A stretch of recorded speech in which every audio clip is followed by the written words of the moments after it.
Hello, കഴിഞ്ഞ ദിവസം ചക്കരക്കാവ് പോയപ്പോൾ കണ്ട ഭഗവതിത്തറയാണിത്. നമുക്കിന്ന് ഭഗവതിത്തറയുടെ ഐതിഹ്യം കേട്ടാലോ.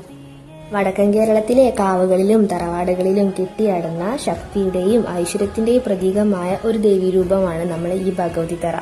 സാധാരണയായിട്ട് താലപ്പൊലിയോടൊപ്പമാണ് ഈ ഒരു ഭഗവതിത്തറ നമുക്ക് കാണാൻ സാധിക്കുക. ദാരികവധത്തിനായി പരമശിവന്റെ തൃക്കണ്ണിൽ നിന്ന് ഉത്ഭവിച്ച ഭദ്രകാളിയാണ് ഭഗവതി എന്നാണ് പ്രധാന ഐതിഹ്യമായിട്ട് വരുന്നത്. ഒരു ശക്തനായിട്ടുള്ള അസുരനായിരുന്നു ദാരികൻ. ഈ ഒരു ദാരികനെ വധിച്ച ശേഷം കോപമടങ്ങാതെ ദേവി ലോകരക്ഷയ്ക്കായിട്ട് കാവുകളിൽ കുടിയിരുത്തപ്പെട്ടു എന്നാണ് പ്രധാന സങ്കല്പം. ഇരു കൈയിലും കത്തിച്ച ചൂട്ടുകളിയുമായി നമ്മൾ ചെണ്ടമേളത്തിനൊപ്പം നൃത്തം ചെയ്യുന്നത് ദേവിയുടെ രൗദ്രഭാവത്തെയാണ് സൂചിപ്പിക്കുന്നത്.